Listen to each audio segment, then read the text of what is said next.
Everyone's gone crazy. Everyone should get out of here. They'll never wake up. But I was right, my precious. You are invincible.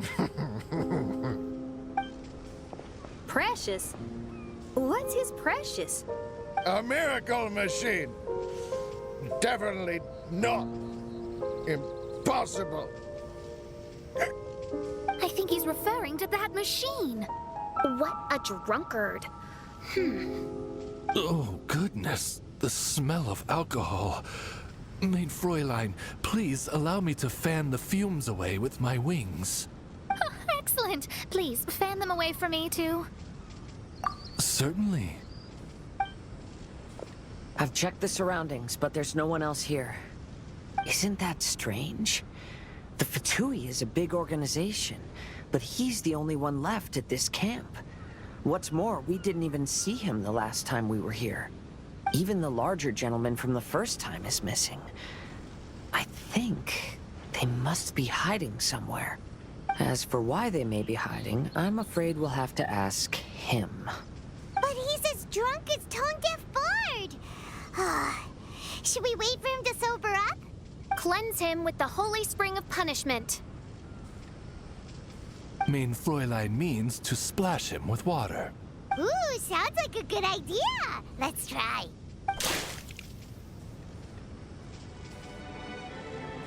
Hey, he opened his eyes! Huh? Hey, are you one of the Fatui? Can you tell us what happened here and what that machine is for? Fatui? Ha! Fatui!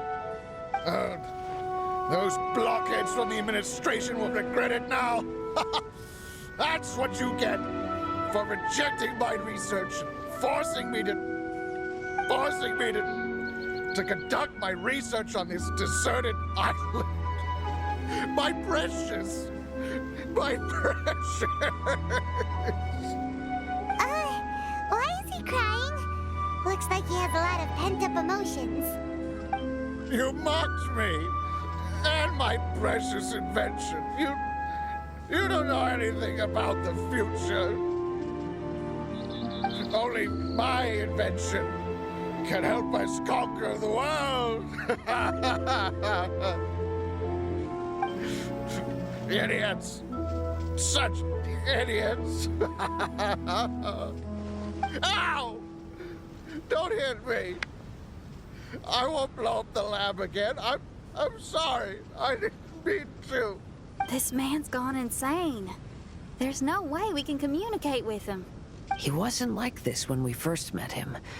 It looks like the effects have grown worse, to the point of driving him mad. My manuscript. My manuscript. Only that can save. Manuscript? Where is it? Don't yell at me. Don't yell at me. Official, don't yell at him. Then I'll... Let me try.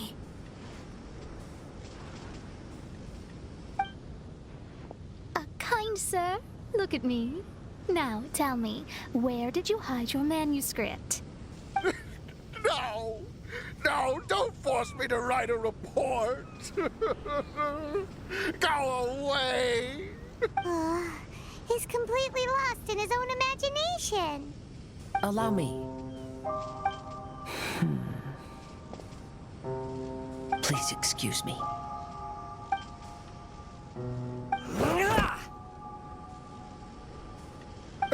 Oh! My butt!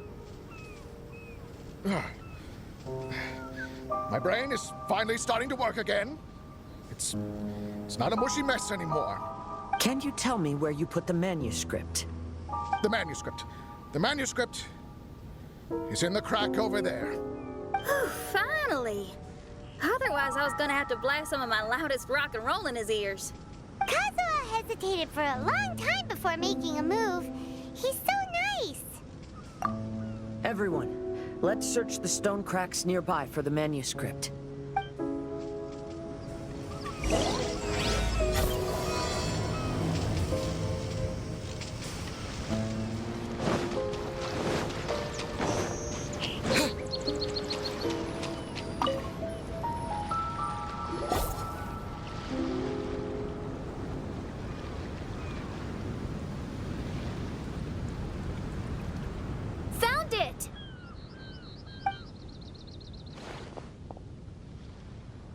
Congratulations. We found the key to solving the problem. Let me see.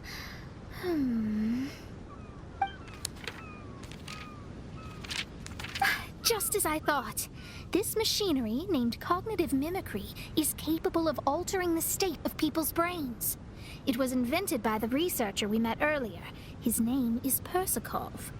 According to the manuscript, the Fatui officials did not support Persakov's research. They believed he had taken the wrong path. But Persakov insisted on putting his machine to use. In order to achieve that, he disassembled the machine and used his connections to transport the parts to this deserted island. How did they find this island? The Fatui's intelligence network is not to be underestimated. Persakov was dead set on carrying out his experiments on this island. Most of his subjects were junior Fatui soldiers who all signed a waiver beforehand. It looks like they really thought this machine would benefit the Fatui. How does the machine work? That's most likely top secret. The manuscript didn't reveal any details, but Persakov did mention that the machine was modeled after the power of a god. Does that mean there's a god connected to these dreamlike mirages, and the Fatui found a way to research it? Clearly. Otherwise, they wouldn't have been able to reproduce the god's power. Anyway, Persakov's experiment did not go as planned. The machine broke down just days after it was activated. They tried to fix it, but the technologically illiterate Fatui soldiers completely ruined the machine. Even its most important component of all, the crystalline cores, got ejected and disappeared. A testament to the importance of maintenance in all aspects of life. I believe we can all learn something from this. Persakov may be a mad scientist, but he didn't want to see his subordinates suffer. Besides, if he didn't solve the problem, he would end up going insane as well. As a last resort, Persakov went out on his own to look for the cores. But he was just a sickly researcher, unfit for the task. He had to give up. Then, Persakov went searching for the soldiers who had gone mad and strayed from the group, and took them to a hidden cave. I think that was where they were at the day we arrived on this island. Persakov was taking a strong Fatui soldier somewhere. Yes, it took Persakov all of his strength to get all the missing soldiers into the cave. He tried to snap them out of it with music and poetry, but nothing worked. We came here once, but there was no one around. Come to think of it, that must have been the day Persakov was busy gathering the soldiers into the cave. There's good news and bad news written on the last few pages. The good news is, Persakov managed to figure out the location of the crystalline cores by piecing together the snippets of information he could get from the delirious soldiers. The bad news is Persakov failed to revive them and eventually succumbed to the device's influence himself. The last few pages of the manuscript are just unintelligible drunken scribbles. It appears that the responsibility for this issue now falls to my retainers and I. There's a map in the manuscript. The markings should indicate the locations of the crystalline cores.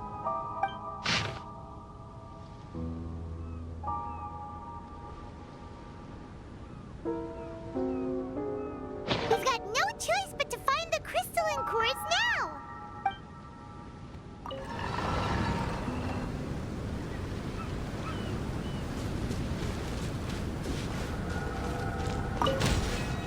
This should be one of the crystalline cores mentioned in the manuscript.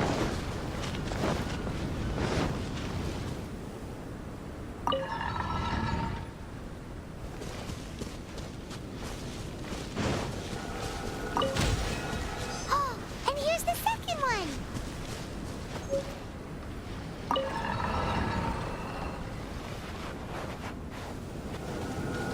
We found all the crystalline cores! Let's put them back into the machine!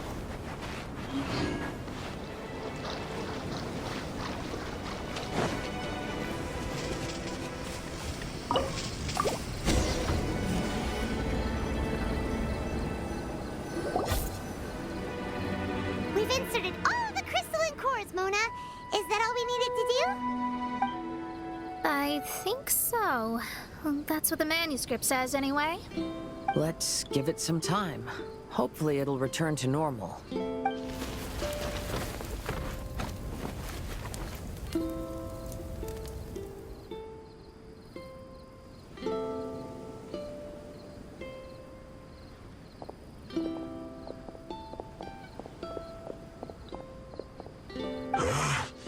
Someone's in our camp. Hey, who are you people? Hold on. Look at the machine. Is it fixed? What? But Mr. Persikov is still lying on the ground over there. We're the ones who fixed the machine. Yeah, you're welcome. We could have had a nice, relaxing vacation if all of this hadn't ended up occupying so much of our time. Apologize to me and my retainers at once. Uh-huh? Oh no, I'm out of here. Hey! Don't leave me here on my own. Mr. Persikov's still there. We need to save him. Those two definitely seem a little more lucid now. It looks like we succeeded. Yay! Let's get out of here then. Paimon wants to spend the rest of this vacation back at our own camp. Yeah, but it feels like our camp now. Kind of like our temporary home. Then perhaps we should call it the Embassy of the Imanakreich and Dodoland. Huh? No! That's too many words. Paimon would prefer something easy to remember. Come on, let's go home now.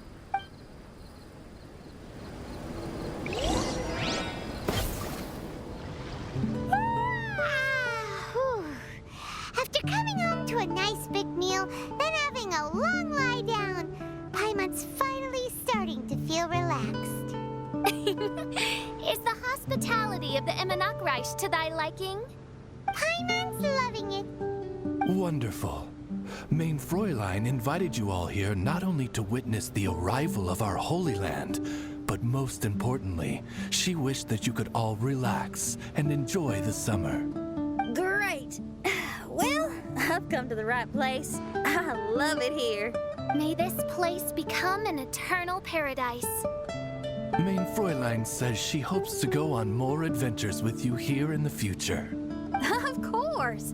And you should come find me and Leela when you get the time. I'll show you around. Oh, also, my friend runs the best restaurant in Leela. I'm sure you'll love it. If you're into opera, you should go see Yunjin. She's the nicest person, and she likes making friends with new and interesting people. I'm sure the two of you will have plenty to talk about with your shared passion for theatrics. Oh? If Lady Xinyan speaks so highly of it, then I must entertain the idea. Traveler, I have a suggestion. There's a snack called roasted lavender melon in Inazuma, which goes rather well with fish. Why don't we roast some fruit and seafood for dinner tonight? Oh? Did you try it in Inazuma? That's great. You know, I want to follow your example and travel around the world. Hopefully, I can also make good friends along the way.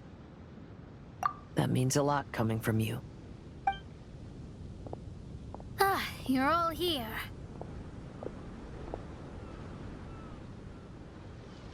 I've noticed an issue. Although we've fixed the machine, as you can see, the mirages on the islands have still not disappeared. I've noticed that too. But considering it took some time for the mirages to appear, it may also take some time for them to disappear. Yes, that's definitely possible. In other news, my scryglass seems to be working fine now. The divination results are also looking about right. Although there are some parts in the results that I don't quite understand. It's as if there is some sort of power surrounding us, and it's still watching us. Do you think it's caused by the machine? Or perhaps Persikov? Sorry, I'm also not sure. All I know is that the power is not hostile at the moment. Whatever it is, it doesn't seem to harbor any ill will toward us.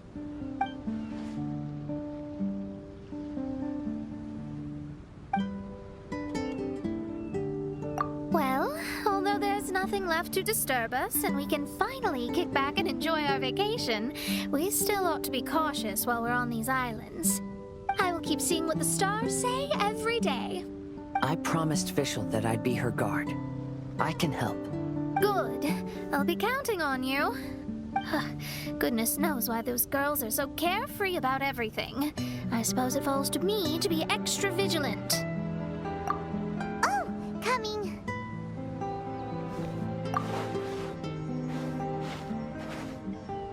Oh, so we're gonna call the tone-deaf bard, right?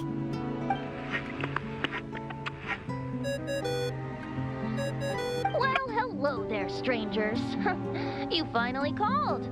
I thought you were having so much fun that you'd completely forgotten about me. Nope. Oh, tone-deaf bard, a whole bunch of really strange things happened. A strange machine that can imitate the power of a god? Wow. I didn't know the Fatui had plans like that. Their imaginations are truly running wild. So, judging from your tone, it sounds like you don't know any more about this than we do. Alas, I am but a humble bard who sings for his Mora in the tavern. Why would I know anything about it? Ugh, so annoying. But other than that, did you two have fun? We did! We ate a lot of yummy food and saw loads of amazing things! It was really cool. That's good. The point of traveling is to record any feelings stirred along the way. As long as you had an unforgettable experience, this journey has served its purpose. As for the mysterious voice, although we don't know who it was, not only did she not harm you, she also helped you to gain a better understanding of each other, right? If you look at it that way, maybe she meant you well. I mean, if she was able to intercept Alice's communication tool, I'm sure she's also plenty capable of attacking you. Tone-deaf bard is right. I'm glad to bring you some peace of mind. Just enjoy your vacation to the fullest. And don't forget to tell me all about the marvelous mirages when you get back. I want to record all these beautiful memories and turn them into ballads. Every summer will become an unforgettable song. Then I'll just wait for your return. Happy vacationing! If tone-deaf bard thinks it's okay, then maybe there's nothing to worry about. After all, tone-deaf bard is still a god. We should probably trust him. Let's head back. We don't want to keep everyone waiting. Hold on. Didn't Fischl say earlier that she's going to catch some crabs? Oh, Paimon wants to go too! Now you have solved the mystery. Doesn't it make you feel happy? Satisfied? Don't worry, I won't hurt you. I'm just a little bird that sometimes flies by these islands, and am now watching you from far, far away. I just so happened to sense a power here that has something to do with me. I was curious, so I landed on the beach to quietly watch everything that took place on these islands. It was fascinating. The ones who came here to work were so busy, and yet I still saw genuine smiles on their faces from time to time. And then all of you arrived later on, bringing your glorious dreamscapes and wonderful willpower. Your dreams are like the pure and delicate bubbles floating on the water. The more beautiful the illusion, the more it fascinates me. I'm not able to travel myself, but I do admire free spirits like yourself. So, I helped them design a little something for you all. I hope you liked it. As I said, I don't have an agenda. I'm just a little bird. I stopped here to admire your lives, joys, sorrows, and all. You are a special person with a unique and brilliant glow. I decided to communicate with you in this way because I'm really curious about you. There's no need to wonder about my name. Maybe one day in the future, we will meet in another place. When that time comes, I think you'll be able to recognize me.